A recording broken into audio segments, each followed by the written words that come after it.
होगा, क्योंकि उसके बाद बड़े बड़े मीडिया हाउसेस के द्वारा ये खबर फैलाई जाएगी पूरे देश के अंदर कि चुनाव में इतना खर्चा आता है और हमारा देश वैसे ही आर्थिक तंगी से गुजर रहा है और हमें इतना महान प्रधानमंत्री मिल गया है, तो हमें क्या जरूरत है चुनाव कराने की, तो चुनाव बंद कर दिए जाएंगे। अभी तक हम 3 पालिकाएं जानते थे, न्यायपालिका, व्यवस्थापिका और कार्यपालिका। क्या अयोध्या में मोदी जी द्वारा धर्मपालिका की स्थापना हो गई है? देखिए, मेरा हमेशा एक लाइन में बहुत जोर दे के कहता हूँ, धर्म आस्था का विषय है और राजनीति व्यवस्था का विषय है, और धर्म और राजनीति को जब भी जोड़ोगे तो लोग अंधे हो जाएंगे या फिर वो धर्म छोटा हो जाएगा। इसलिए ये भारतीय जनता पार्टी और मोदी जी की सरकार यही काम करने की कोशिश कर रही है। मुझे मालूम है कि वो 5-10 साल धर्म के नाम पे और वोट ले सकते हैं, लेकिन लोग जागरूक होंगे और धर्म के नाम पे नहीं, विकास के नाम पे वोट देना शुरू करेंगे।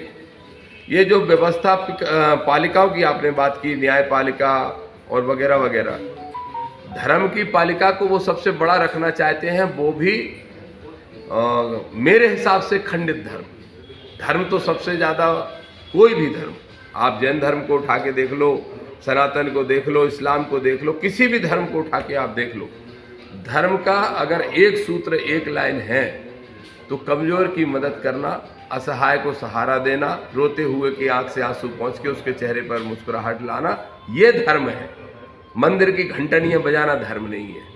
लेकिन मोदी जी जिनकी आपने बात की, वो कहते हैं नहीं, मंदिर की घंटनियाँ बजाओ। 2 करोड़ नौकरी हर साल देने वाले थे, अब इस हिसाब से 20 करोड़ हो गई पेंडिंग, तो 20 करोड़ नौकरी मांगो तो वो कहेंगे नौकरी चाहिए, अयोध्या में इतना बड़ा मंदिर बना दिया। तो ये सारी स्थितियां हैं भाई।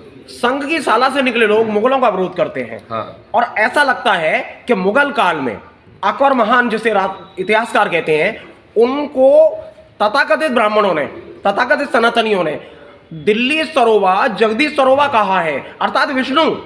और क्या प्रधानमंत्री भी दिल्ली सरोवा, जगदीश सरोवा कहलाने की सोच के साथ राम को लाए हैं? राम को लाए हैं क्योंकि राम बच्चे हैं उनके लिए। एक पोस्टर जारी हुआ था, वो पोस्टर आपने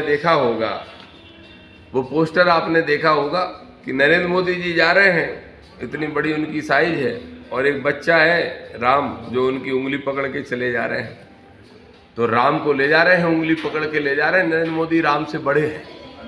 मेरे ख्याल से तो अयोध्या के मंदिर में मोदी की मूर्ति लगा देना चाहिए, राम की मूर्ति की आवश्यकता नहीं है। जब राम को वही ला रहे हैं तो राम से तो वही बड़े हैं, तो फिर राम की पूजा करने की क्या जरूरत है?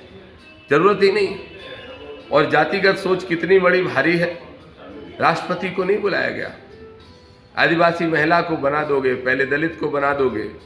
पहले जो दलित को राष्ट्रपति बनाया वो कई मंदिरों में जाते थे, मंदिर धुल जाते थे या गर्भगृह तक नहीं पहुंच पाते थे, नज़दीक तक नहीं पहुंच पाते थे। अब इतना बड़ा राम मंदिर का आपने उस दिन शुभारंभ किया, लेकिन राष्ट्रपति महिला आदिवासी समाज से हैं तो उनको भी नहीं बुलाया। शंकराचार्यों से तो बड़े मोदी पैसे ही हो चुके हैं। 4 शंकराचार्य चिल्ला चिल्ला के कह रहे हैं कि ये क्या बोल रहे थे, मंदिर नहीं बना वगैरह वगैरह, कई चीज़ें अशुभ हो रही हैं, पर उनकी तो सुनी नहीं। क्यों सुनेंगे? वास्तविकता यही है। मोदी ने कहा पूजा करते वक्त कि एक देवीय शक्ति का अनुभव हुआ, मतलब उनके अंदर देवता तो आ ही गए थे जब वो दर्शन कर रहे थे, और देवता तो आ ही जाएंगे जब राम को उंगली पकड़ के ले जा रहे हैं, वो बिठा रहे हैं। तो मैं तो ये सोच रहा हूँ, अब RSS बीजेपी के लोग मिलेंगे तो उनसे कहूँगा कि एक अयोध्या से भी डबल साइज का मंदिर बनाए और उसमें अभी से मूर्ति लगा दें, अभी से भगवान बन गए नरेंद्र मोदी। एक आखिरी बात जी, प्रधानमंत्री मुख्यमंत्री रहते हुए चीन का दौरा किए थे। कहीं ये जो आज लोकतंत्र के हरण की बात चल रही है, पार्टियों के नेताओं को अपने साथ एन के इन प्रकार लाने की बात चल रही है, कहीं संघ कम्युनिस्ट मॉडल को संघ के मॉडल में 2024 के बाद पेश करने तो नहीं जा रहा? देखिए भाई, संघ और बीजेपी को मतलब सिर्फ सत्ता से है, उनको किसी मॉडल से मतलब नहीं है। अगर रात भर में कोई एक ऐसा सपना आ जाए और सुबह इस देश की सच्चाई बदल जाए और सुबह मोदी जी को जगाने वाला ये कहे कि रात भर में इस देश के अंदर मुसलमानों की संख्या 70% हो गई, तो मैं विश्वास दिलाता हूँ मंदिर अधूरा रह जाएगा और मोदी वही मस्जिद फिर बनवा देंगे जाके। तो ये वोट के लिए कुछ भी करने वाले लोग हैं, इनके बारे में ज़्यादा चिंतन मैं करता नहीं। अब तो मैं इस निष्कर्ष पे पहुंचा हूं कि जब भी लोकतंत्र और संविधान को खतरा होगा, हम लड़ाई लड़ेंगे, आर पार की लड़ेंगे, सड़क से संसद तक लड़ने का काम करेंगे। और हम ये यात्रा के माध्यम से पूरे देश में, प्रदेश में ये माहौल बना रहे हैं। अभी तो एक समय आएगा लोकसभा चुनाव के बाद, पिछड़ों के मुद्दे पर एक एक पिछड़े वर्ग के विधायक सांसद से हम मिलेंगे, मंत्री से मिलेंगे, मुख्यमंत्री से मिलेंगे, उनसे कहेंगे या तो हमारा समर्थन करो, नहीं तो अपने कार्यकर्ताओं को भेज के उनका घेराव कराने का काम चालू करेंगे। जौहर देव से बात करने के लिए दामोदर यादव जी, आपको बहुत बहुत धन्यवाद। आपने बड़ी बेबाकी के साथ बहुत सारे मुद्दों पर बात की, खासकर ओबीसी के मुद्दे जो हैं, ओबीसी के भारतीय जनता पार्टी के चेहरों को आपने मुफ्ता कहा है।